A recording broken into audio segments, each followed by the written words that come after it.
So welcome everybody to today's Connector Corner session. Today we're going to be talking about how to transform your Google Cloud and productivity workflows with UiPath and AI. If you want to go to the next slide. Yeah, so I'm Diana Gray. I'm the Community Marketing Manager for America.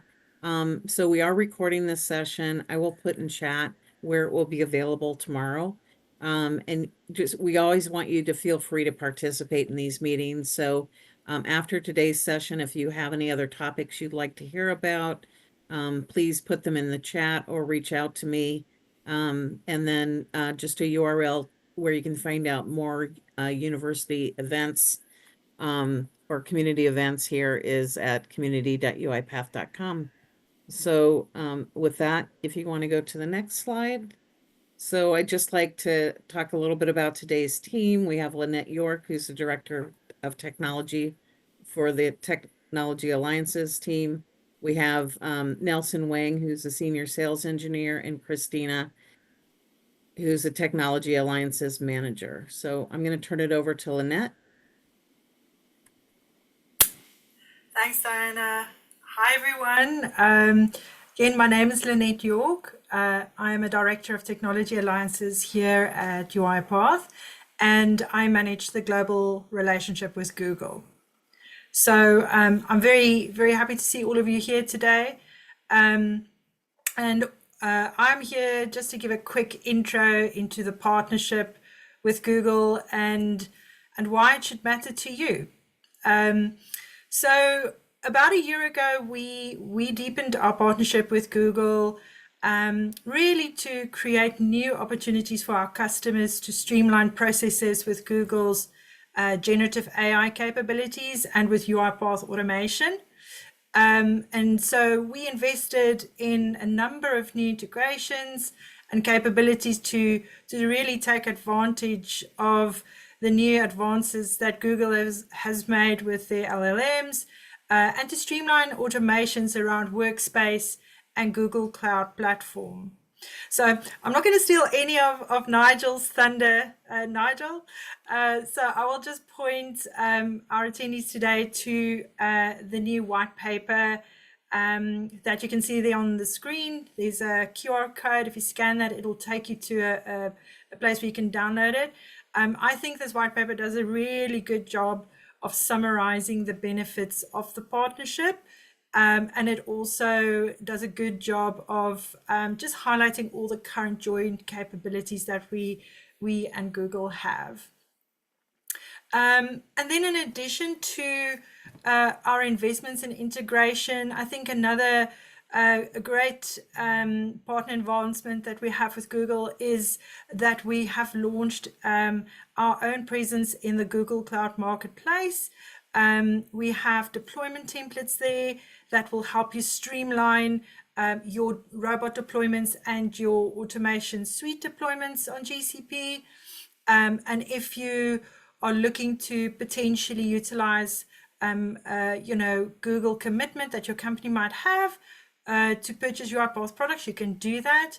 It will come in really handy if you are interested in perhaps building a POC or something like that on GCP. So you can do that with our private offer listing on the Google Marketplace as well. And then just to round up my introduction, we are going to be sponsoring Google Cloud Next as we do every year.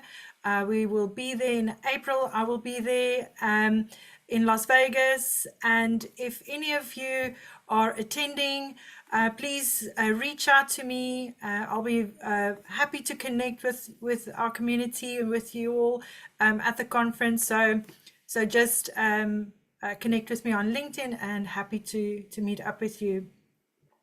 And so with that, I'm going to hand over to Nigel. I hope you all enjoy the webinar. Thank you so much. Thanks, Lynette, for the introduction. Hi, everybody. Thank you all for joining our session from around the world.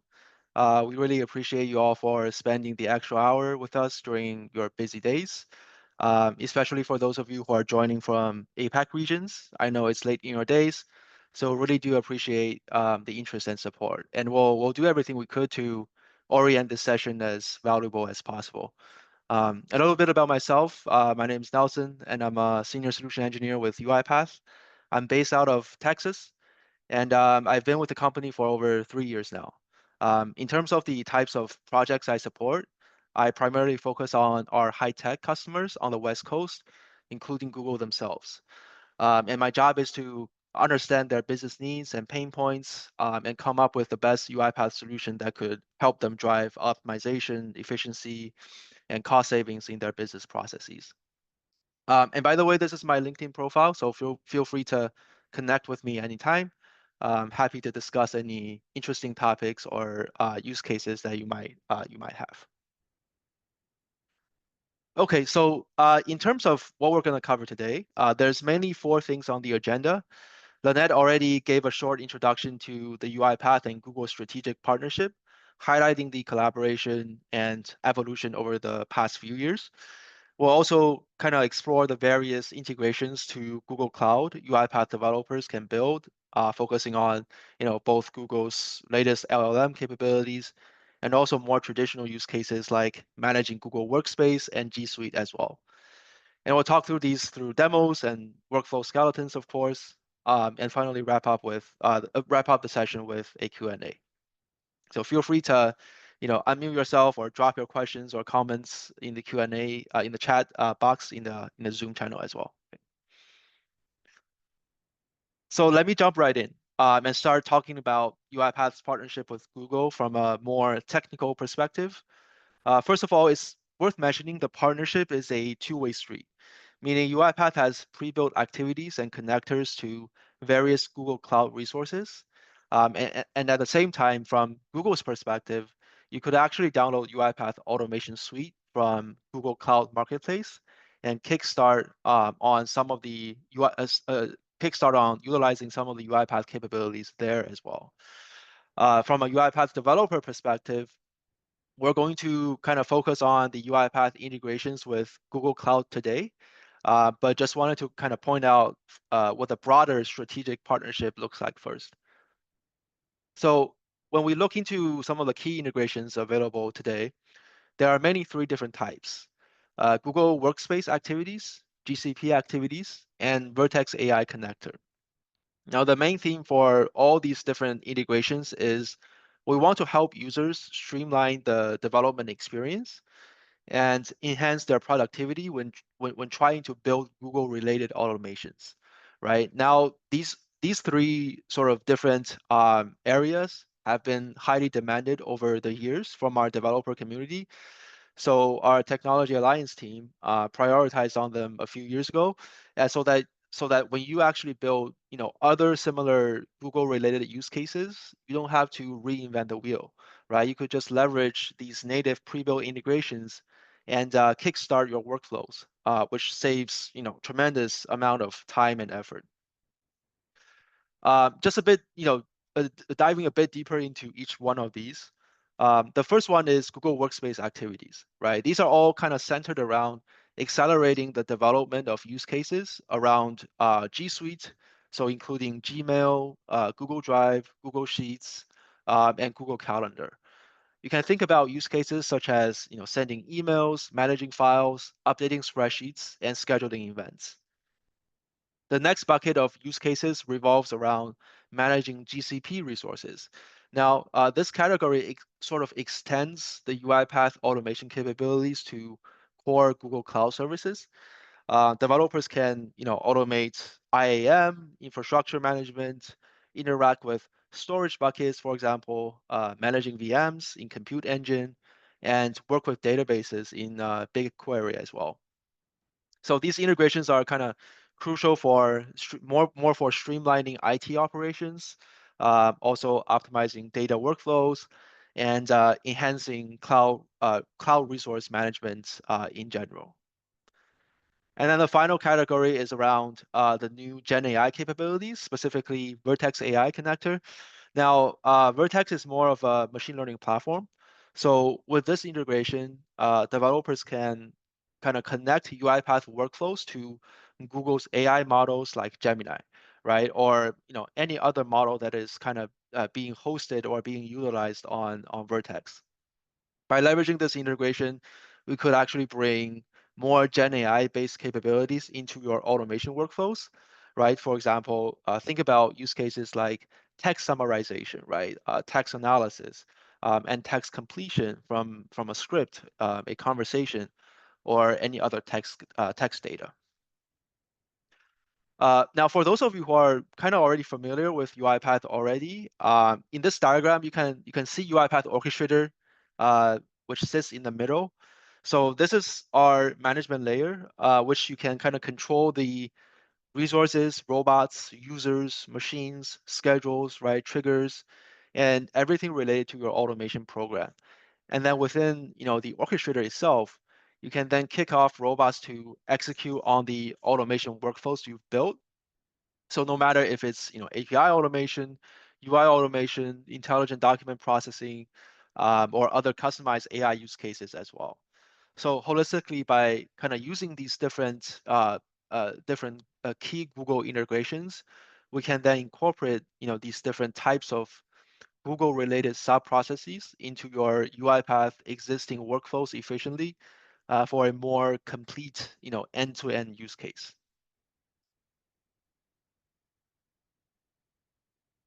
Okay, now going just a bit deeper into each category, right? Starting with the Google Workspace activities. Again, this is all about leveraging the pre-built integrations to different G Suite productivity tools. So, for example, think about like an invoice processing use case. You could have the bot listen to a Gmail account, and triggers execution after a new email with an invoice attachment comes in, right? And then you can incorporate our document understanding capabilities, and extract the key data from that invoice, and then perform a two-way matching against the original PO to find any discrepancies. Another example is HR onboarding use case. So for companies who uses the G Suite as productivity tool, this is where you can kind of have maybe like new hires enter their personal or basic information on a Google Sheet, and have the bot scrape off the data from that Google Sheet, and automatically creates VMs, creates different types of essential resources that the new hire would need to onboard, right? Also creates like Google Calendars based on their identity, or other Google workspace tools that they'll need to be able to function in their daily job for each user. Okay, so what I'm going to do now is I'm going to skip, like exit the slides and kind of show you around the platform a little bit, and see like how do we actually build different types of Google Workspace activities in Studio and Studio Web. But before I do that, actually, so let me click on this link. So for those of you who are listening in or just getting started with UiPath, we have a very kind of comprehensive documentation page, and you can search any documentation from any product, even if it's a button or if it's a field that you're confused about when building your workflows and whatnot. There's pretty comprehensive documentation for everything. For now, what I would like to show in the docs page is you can kind of see like what are the available activities that you can leverage within an activity pack, right? So for example, for the Google Workspace activities package, you can see the available things that you can use within your workflow. So for example, creating or modifying calendar events, right? Managing your Google Drive files, reading and sending Gmail messages, things related to Google Sheets, Google Docs, etc., right? So once I kind of click into each of these links, in a second, you can then see it'll have all the different activities that is available for you. For example, in my manage Google Drive activities, a list of activities, if I want to download something from my Google Drive, maybe like after a new item is added to the queue and then you wanted to kind of download that item, then you can see the configuration, project compatibility. So whether you're on Windows or if you want to do Mac or Linux, for cross-platform. But either way, you can see like all the different fields and examples that you can kind of leverage in this activity, right? So it'll kind of show you like all the necessary information that you have to input into the activity card to help you kind of build things faster, right? Same goes with any other activities or any other products in general in our documentation page. Okay, so just wanted to kind of highlight that before I get into the automation itself. Okay, so so for those of you who have been using UiPath and are familiar with some of our latest and greatest product offerings, so from a developer experience, we actually have two different types of experience now. For those of you who have been using UiPath for a long time, you might be more familiar with UiPath Studio, which is the desktop version of your developer IDE essentially. So once you open Studio, it's going to be installed on your desktop, and then you're going to see the different default activities that you have access to on the left-hand side, and you can install more extended packages to your IDE that gives you access to automating against other technologies out there, including Google themselves. And then you have your properties panel on the right? So at a high level, this is how it looks like. Since then, we've kind of also added another type of experience called Studio Web. So this lives on your automation cloud instance, and Studio Web is more targeted towards sort of like a business user / citizen developer persona, right? So if I go ahead and maybe open a pre-built automation here, what you can see is it's actually a lot like easier to use from a business user perspective. All they have to do is they have to click on the plus sign, and then they can select any activities that they like to use. And then the whole integrations piece is actually a bit more streamlined, I would say. So because of the fact that you don't have to go to manage packages anymore and then add any extended packages, or think about libraries or compatibility issues there. So for Studio Web, what you're going to do here is, for example, we're talking about Google today. So I do a search on Google. You can see like all the pre-built available integrations that we have just talked about, right? So Google Cloud. And now if I filter just within Google Cloud, you can see activities like create a VM instance for each role. This is probably related to IAM. Create instance from a machine template, get instance for each instance, get objects, right? And the storage buckets as well. So we can create storage buckets and iterate through items within the storage buckets, IAM as well, right? So basically you can just do a search on the activities list and then filter through the technology that you would like to use, and then it'll show you all the available activities there. And usually it's enough. You can create customized libraries just like you can do that in Studio Desktop as well. But most of the time for a business user / citizen developer persona, we have found that just using the pre-built connections is sufficient. Same goes with the other things that we're talking about, right? So let's say we just looked at Google Cloud, but if we look at Google Workspace this time, so you can see different things, right? So Google Forms, Google Docs, uploading files to Drive, right? Creating a Google Sheet, copying file within Google Drive, right? So on and so forth. So Gmail as well, right? So reading mail, sending mail, iterating through each mail that you have in your inbox, creating calendar invites, writing a data table to a Google Sheet. So all of these things are available for you to use directly out of the box with Studio Web. And then I'll just for the completion of this topic, let me just go to the Vertex one and show you the last integration, right? So now, remember we talked about 3 different types of major integrations. The last one is the newer Gen AI enabled capabilities, which is powered through Vertex platform.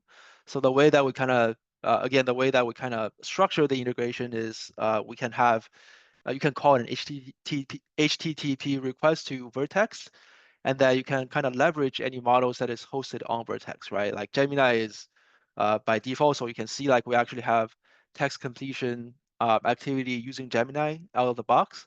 But let's say like in general, if you have a machine learning project with all the bells and whistles already there in Vertex, and then you wanted to kind of bring the functionality from Vertex to a automation workflow like you are building in Studio Web, maybe for a scalability purpose, like you wanted to scale it to your department or a set of business users, uh, whatever the use case might be, you can just filter through Vertex and then leverage one of these activities here. And I'll get into the GCP and the Vertex just in a second. Okay, so this example right here, I've built everything already, but I'll go through each field and each step, a step by step as well. But essentially, like this is a pretty short demo just to kind of show you how the integration would work, like from UiPath to Google. So first of all, I have a demo folder in my Google Drive, and then I just have a very like kind of straightforward Google Sheet, so tabular data with some rows and some columns I have in my Google Sheet, and it's stored in my demo folder within Google Drive, right? So let's say, for example, you want to build an automation that reads, a list of Google Sheets, or you want to basically extract the information from each Google Sheet, and then maybe you connect it with UI automation, like if you have web applications or SAP, right, desktop applications that you want to parse or slice and dice that data from all the Google Sheets, and then enter it into subsequent downstream applications. So what you need to do there is basically you need to use the read range activity, and then once you have the read range activity, what UiPath is going to ask is a connection, right? So we kind of mentioned integration services at the opening of the session, but essentially what the connection is powered through is through UiPath integration services. So let me just show you that really quick. So integration services is actually another service that you have on your cloud environment. And then what it essentially does is that it has two different things. One is a list of pre-built connectors that you can leverage to connect with external technologies, third-party technologies, including Google themselves, right? So if oops, now my screen is kind of frozen, but if I go ahead and do a search on Google, you can see different things like cloud platform, Google Drive, Forms, Docs, Google Sheets, whatever the case might be, Google Workspace as well, right? So if I go ahead and click on Google Drive and I search through the connection, you can see I already have a connection built from my instance of UiPath to my instance of Google Drive, right? And you can see the status is connected. So that's essentially how you want to kind of connect your UiPath environment to your Google environment or your other technology environment you might be using, right? Salesforce, Workday, ServiceNow, right, etc. The other thing that you can kind of do with integration services is you can build your own connectors. So let's say like if there's a technology that is not listed in the pre-built connectors, and by the way, we add probably 25 to 30 of them each major release. But if there's something that is not part of the list, you can actually build your own connector. So this is nothing but just creating an API call to that technology, whether it's like homegrown or other customized build technology. And then you'll basically need the URL, the port, the authentication method. But essentially, you can kind of create your own connector from UiPath Cloud to that technology as well. So just wanted to kind of point that out. But essentially, after you establish the connection, that is the first step, right? It's gonna ask you to specify the spreadsheet. So in my case, and then everything is no code, low code / no code, as you can see. So I can just go to my drive and then go to my demo folder and then select my Google Sheet.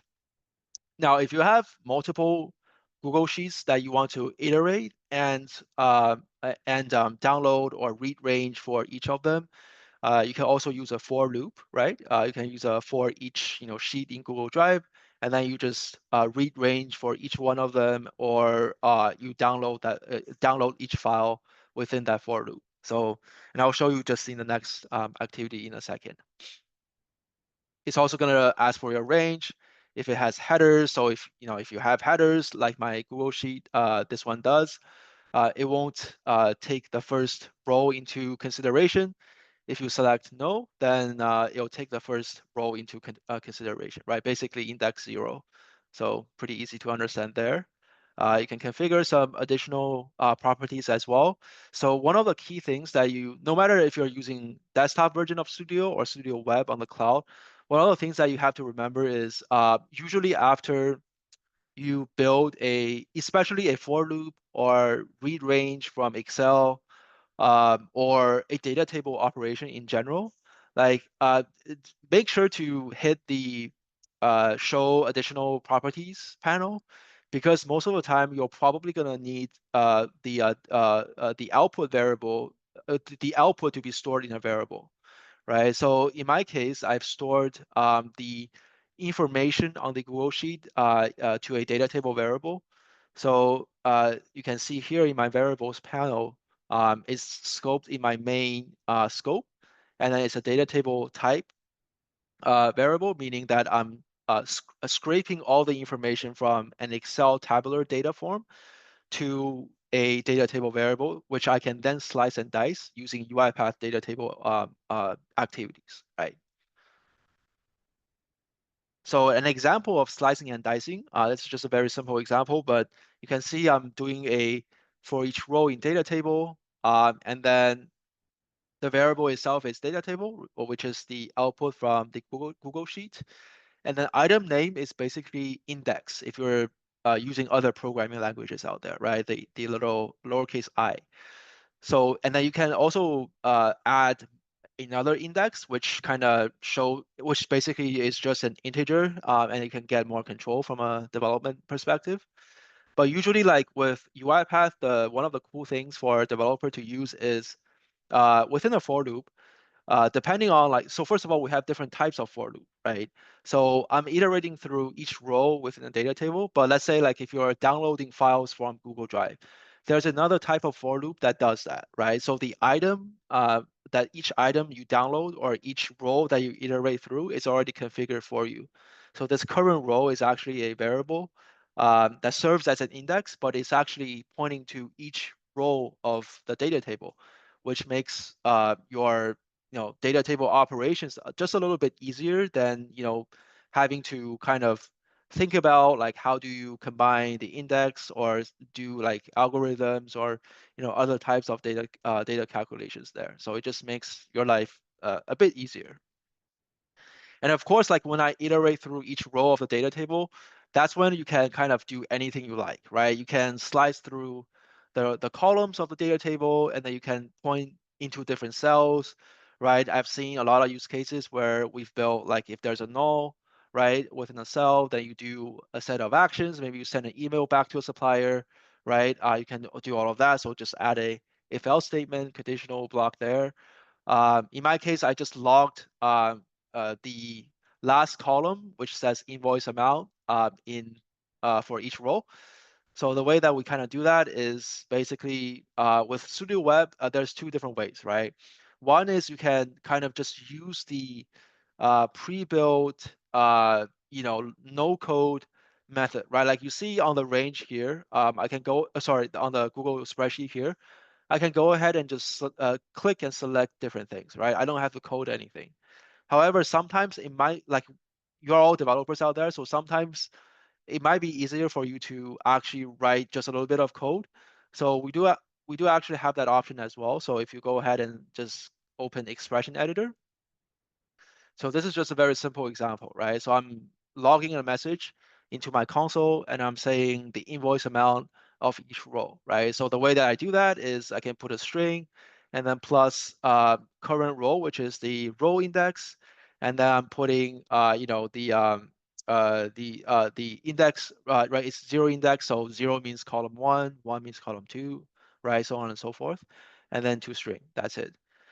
Alternatively, which is also pretty cool, is for those of you who have heard the term autopilot before, that is our new kind of Gen AI embedded capabilities to kind of help you generate code yourself. So you can actually describe an expression here saying, like you can do the same thing, right?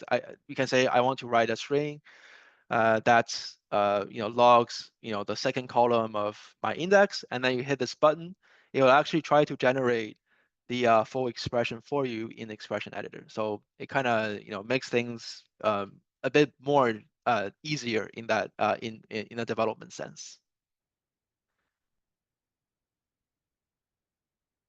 Okay.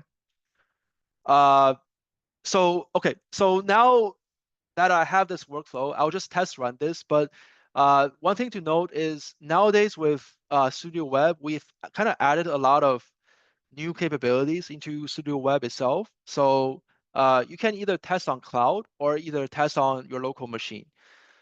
So previously with Studio Web, if any of you have used it before, you can only test on cloud, which means if you're doing UI automation, then what Studio Web is going to do is going to spin up a serverless machine in the backend, and then it's going to try to mimic like all the clicks and type intos that you have in your workflow on that backend serverless machine. So sometimes it will work, sometimes it might not.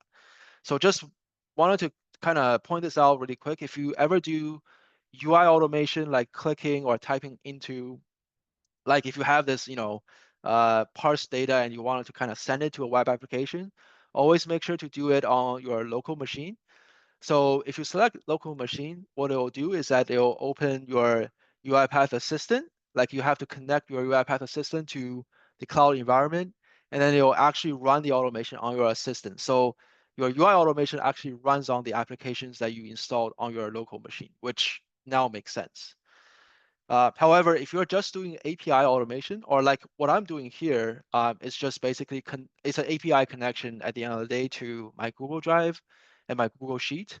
So in my case, it really doesn't matter. I can just go ahead and click run, and then you can see on the right-hand side, it's testing each step, is establishing the connection to my Google Sheet, reading reading each row and then outputting the invoice amount for me. So this is essentially what it's doing. And then just to wrap up the demo itself, I also added a Google Drive activity. So this is just downloading a file. So again, it's leveraging the same Google Drive connection. And then I can select a file to download, and then I should see it in my download folder. In my downloads, I should see it in my downloads folder, essentially. Okay, let me check the chats really quick. I see some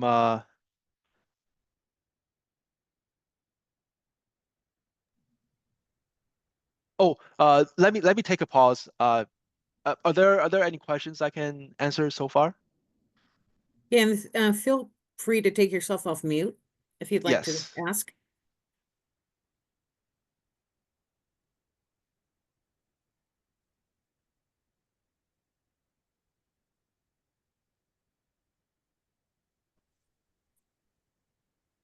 Yeah, I don't think there are any questions at this point, Okay, Nelson.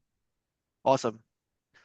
So I'm gonna move on to the second type of integrations, which is around managing GCP resources. So for example, provisioning GCP VMs, very classic use case related to IT operations, automating cloud storage operations, upload, move, and organize files, etc. And also identity and access management as well, IAM, right? Automating, access and control for IAM activities to make sure roles and policies are enforced for users. So again, here's the full list of activities that you can leverage. There's documentation for each one of them. And if you have any questions configuring each activity, any of these activities, you can go ahead and check the documentation page or do a search on community.uipath.com as well. Okay, so basically, the GCP activities kind of covers a lot of the basic Google Cloud operations, and it should be kind of pretty effective and efficient for any IT operations use case as well. So let me show this really quick. So kind of similar to what we have in the previous demo. So again, you can start with Studio Web, right? And you can start with, oh, by the way, you can start everything from scratch, like what I'm doing here. Alternatively, there's actually a list of templates that you can use. So for example, like if you're doing operations within Gmail and Google Drive, you can do that. Or if I just do a search on Google, there's all types of different templates, right? So depending on how your use case is structured, you can kind of start leveraging one of these templates and just kind of kickstart your automation development journey there. One thing to note is a lot of times these templates are not going to be like 100% structured to your use case, and I think that's fine. It will still give you like a very good kind of structure into how you will want to kind of order the different activities. So you as a developer, what you have to do there is once you get the template, you can go in and kind of check each activity card and make sure like it's ordered correctly and it has all the necessary information. Still, I think it will be kind of more efficient than starting everything from scratch, like thinking about like a more complex or enterprise grade use case there. So just wanted to kind of point out. But either way, you can also generate the automation from autopilot. So kind of similar to the example I showed in the generate expression. You can kind of describe your automation and then hit the generate button. Autopilot will kind of read your prompt and then scaffold the different activities to the best of its abilities, right? So again, another example of where we kind of try to further lower the barrier of entry for business users to kind of start building these automations. All right, for GCP specifically, as we kind of showed in the slides, there's all kinds of different activities that you can use. So it really comes down to what type of operations that you would like to use within your Google Cloud environment. In my example, I'm just going to show, like printing out a list of instances that I have live in my environment, and also I'm going to create an instance as well. But essentially, like kind of similar to what you have for Google Workspace, the very first step is always to create a connection through integration services. So I've already have a connection here, but if I go back to integration services, and if I do a search on Google again, this time select Google Cloud Platform.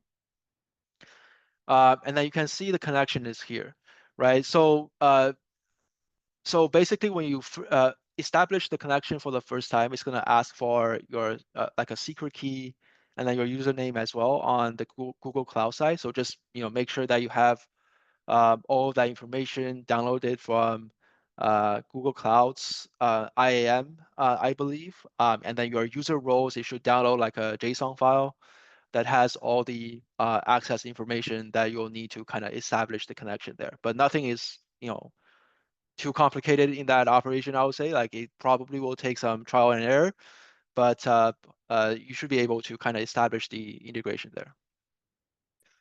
But within Google Cloud, again, you can do a list of different things. So, Vertex AI, IAM is here. I have Compute Engine, which controls all the VM instances, and then also cloud storage. There's activities for each one of these different operations. But let's say, for example, I'm already in my VM instances, and I have like a list of VMs. Some of them are running, right? Some of them are paused. And so a very classic kind of use case is, what if I want to create a new instance? Maybe I have more workload that I want to assign to an instance. Or what if I want to delete an instance? What if I want to start an instance, right? Because creating and starting might not actually be the same thing.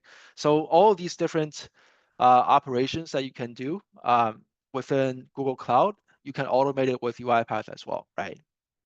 So for example, the first activity card I have here is for each instance, meaning I'm kind of iterating through each of the instances I have within my Google Cloud environment. And then all I'm doing here is I'm just going to log the instance name, right? So within the activity card, so there's a few things that you have to kind of make sure you have, right? So you have to have the instance itself stored as a variable. You have to have your project ID. This is basically your environment within GCP, and your zone as well, right? So so basically the operations that you're allowed to do within the for each is related to zone, right? And usually that's how it kind of works within GCP as well. So usually you don't kind of cross zones, but just something that that you have to take care of. So if you want to kind of get a full list of your entire project ID, like all the instances within your entire project ID, just make sure to use like multiple for each that points to your different zones, right? Just FYI there. So I'm logging the message, and then next I'm creating an instance within GCP. So again, like we're gonna start with the connection. This is the instance name, so you can give it any name that is meaningful. I'm gonna create the instance within the same project ID, same zone. You can select a machine type. You can see like all the different GCP machine types are here. You can select from a dropdown, or you can search for a specific machine type. Startup script. So if you have a startup script that you want to incorporate when you spin up the instance, you can do that as well. Uh, it's probably better to kind of open expression editor and then just copy and paste the script here than copying it just, into the text field, which, I'm sure like all the developers kind of hate, just copying and pasting with just one single line, but there's always the expression editor experience there. So it makes, a visibility a little bit easier. And then when you start up an instance, just like what you normally do in GCP, you will need to kind of give it a source type, right? So by default, we point to image, but you can also do a snapshot or a disk. But in either option, you'll have to give it a source here. So the source is like you can check the full documentation if you ever use this activity, but essentially the source is like a REST API to create an instance over on GCP's end. So if you go to GCP, and then if you click create instance,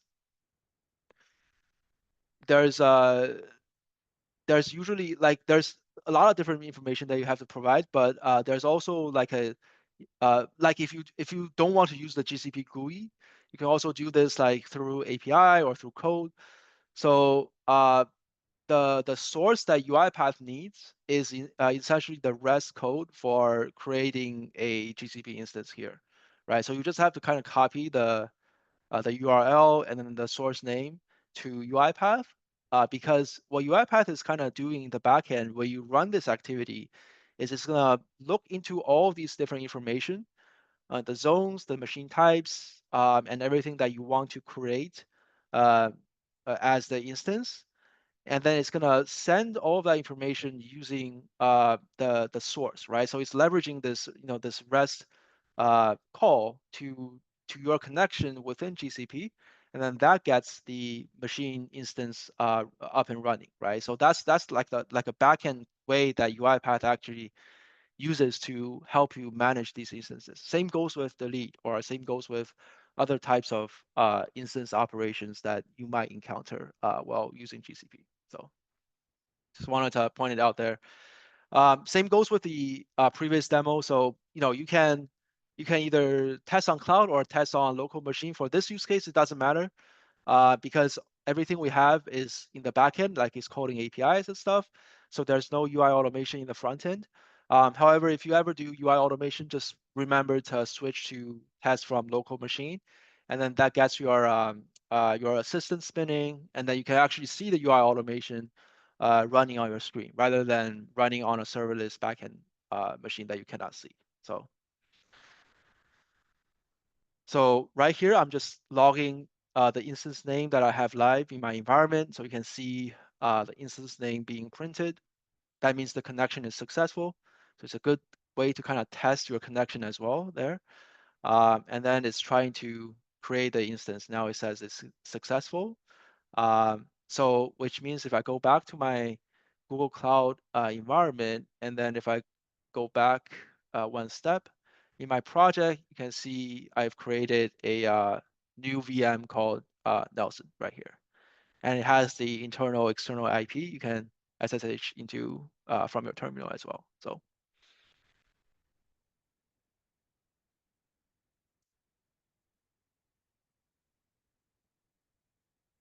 okay, so a lot of different operations that you can kind of tap into within Google Workspace and Google Cloud. I've also seen use cases where it's more related to like IT operations, of course, in the IT space, that maybe companies are migrating from Azure to GCP or AWS to GCP or vice versa. We actually have very similar activities for the other two technologies as well. So sometimes when they migrate storage buckets or they want to create equivalent IAM access for their users, it's actually a good way to kind of automate some of those operations, because you can then just wrap all of those around an automation workflow, make sure the connections are all right, and then hit the run button, and then it'll do a lot of these operations a lot more faster, right, and more efficient than you have to kind of do it with terminal or even bash script or using the UI in general, right? So it's just one of the kind of interesting use cases that I've kind of seen in the field where people uses these activities for IT operations.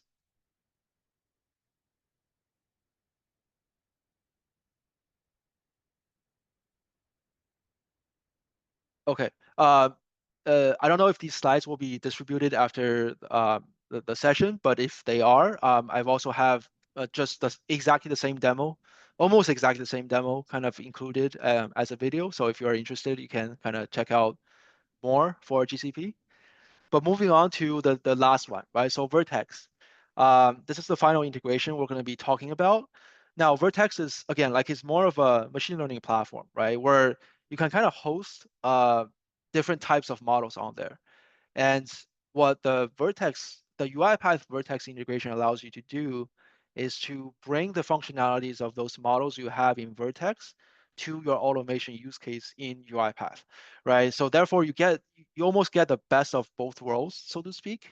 And you could now build more intelligent bots to analyze, predict, and act using LLM enhanced decision making. So example use cases, number one, HR resume processing, right? You could, have the bot do the data preparation and pre-processing for the candidates' resumes, and then hand it off to Vertex to summarize the keywords out of each resume and see if the candidate qualifies or not, right? A very kind of classic text summarization, text analysis use case pattern there. And I'll actually show this in a video demo format just in a second.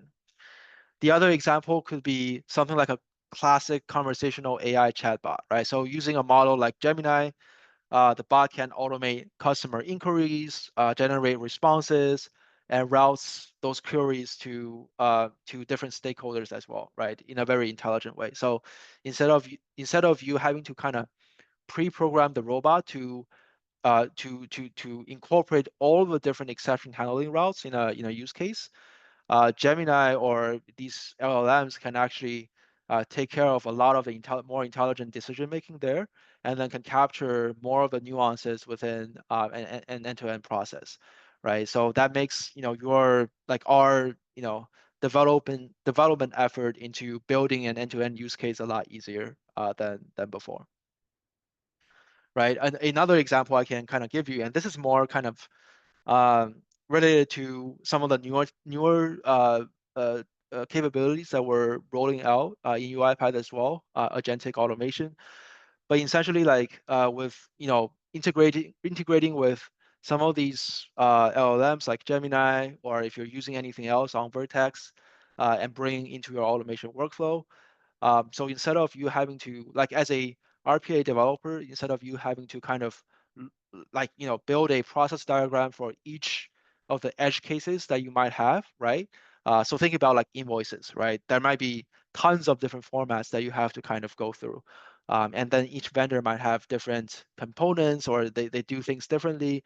So these are what we kind of always categorize as edge cases. And they are different from your happy path. Like happy path itself, you might spend a lot of time building it and then trying to complete all the steps. Not to mention, like on top of that, you might have 10 or 20 different edge cases that you have to incorporate into your use case. So you either spend a lot of time incorporating all of those edge cases and capturing all the nuances, or you automate 60%, 70% of the entire use case because the edge cases are so complex and it's impossible to kind of incorporate all of them. So what we've seen so far with the introduction of Gen AI since 2023, and going forward into our product capability in the agent world as well, is these LLMs are a lot better in terms of in terms of capturing context and capturing all these different edge cases, so that you as a developer, you don't have to kind of think about capturing all of the edge cases and pre-building each step of the way for each scenario. So it just makes managing and building a lot of these automation workflows a lot easier. So as an example of that, right? So I'm actually going to show this as a video, but it actually puts together a lot of what we discussed today, starting from Gmail. So G Suite operations. If you imagine if you are a recruiter and you have to kind of screen thousands of resumes every day, we can use this use case to make your life easier, essentially. But if you have a Gmail account, and then you receive a resume from your Gmail account, then what we can do is we can have the bot kind of pre-process the resume, right? And then moves into a Google Drive. So this is the Google Drive component we've also talked about today. And then you can use our document understanding capabilities to extract the keywords or key information from the resume that tells you about the candidate.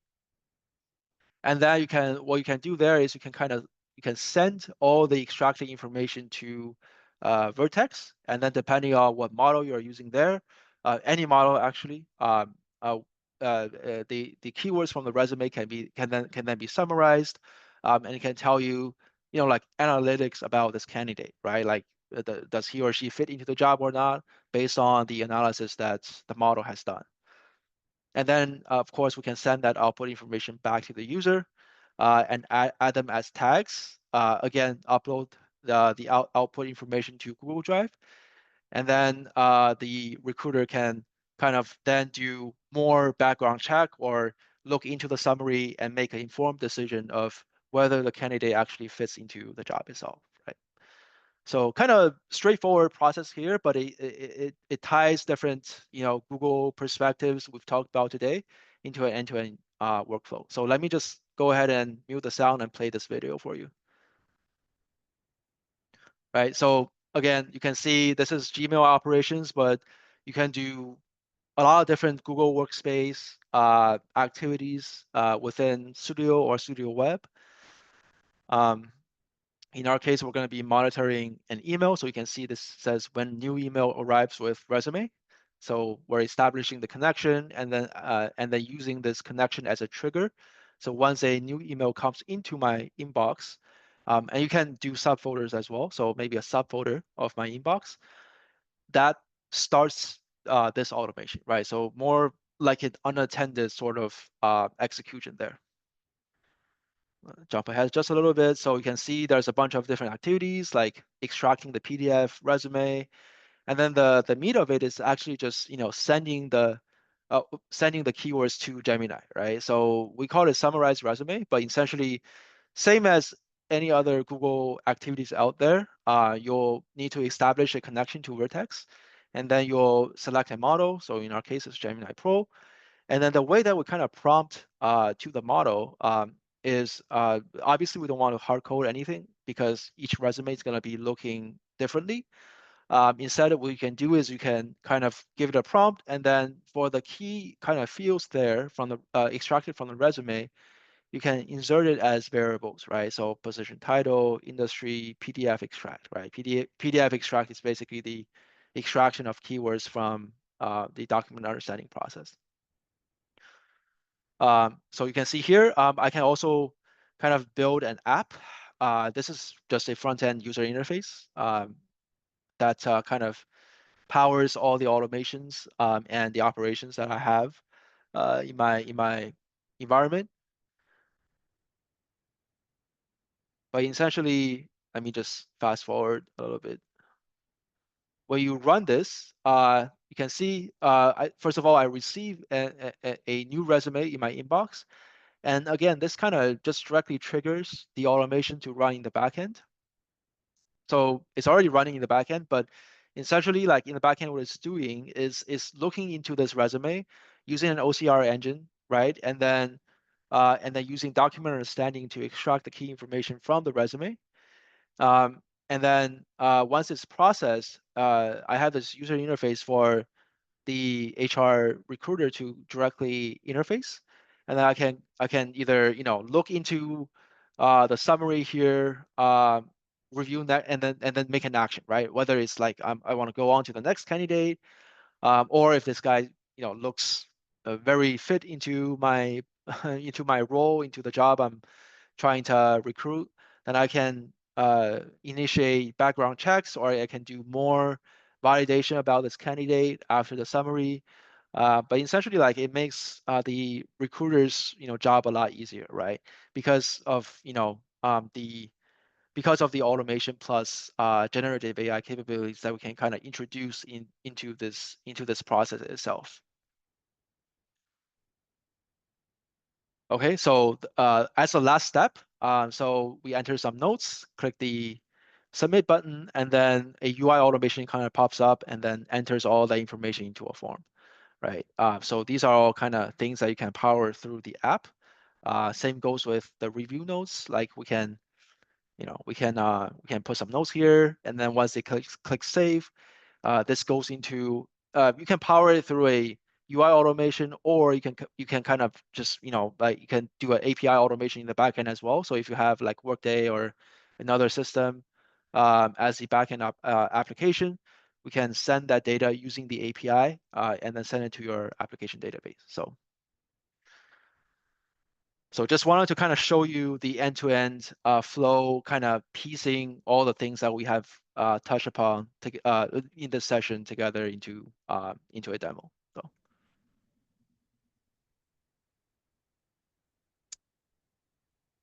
okay, I know we're almost against time. I do want to kind of leave some time for questions or any comments or any questions that you might have from the session, or just any like interesting use cases that you might be thinking about that you think could be a good fit for using automation, using LLMs.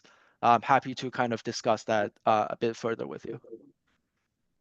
So Nelson, we did get one question in the chat. It says, how can we Okay. schedule deployments using Google Cloud Build? Sorry, I'm trying to. How can we schedule deployments using Google Cloud Build? Uh, Abuji, can you? I don't know if you're still on, but if you want to maybe just elaborate on that a bit further, that would be great.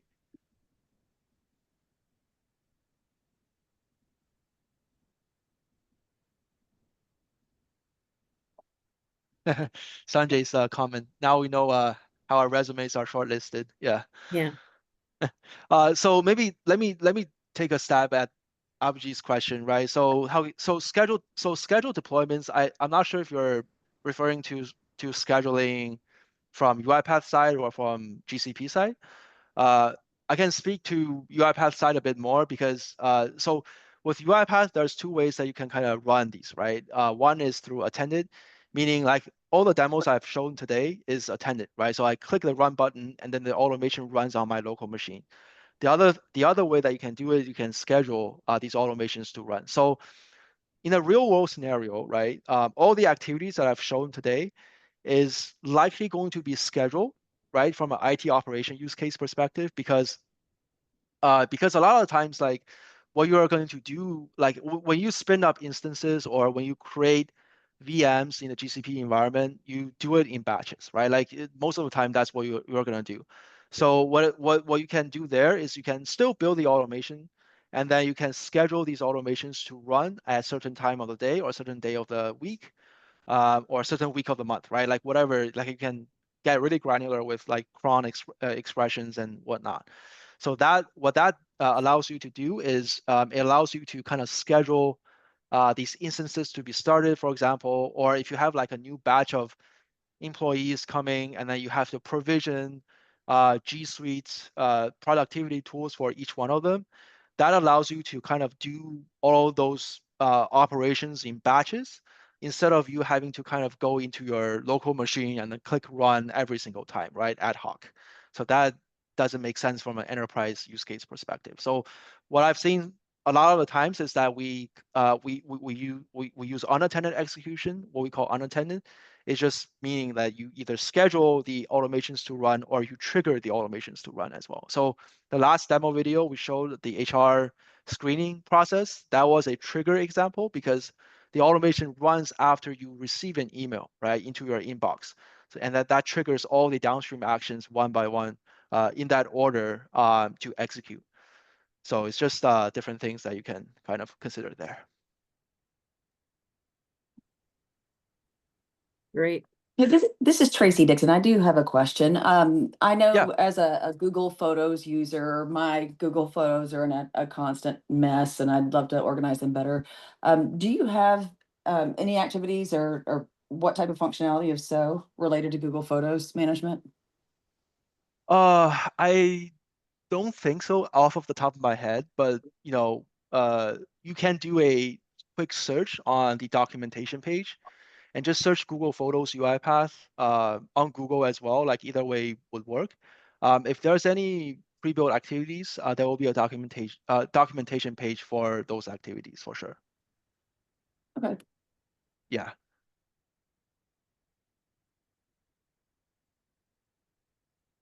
Great. Any other questions? People can take themselves off mute. I think that's it today, Nelson. Thank you so much. Cool. This is a great session, very comprehensive. Awesome. Yep, thank you. Thank you so much. Thank you all very much for your time.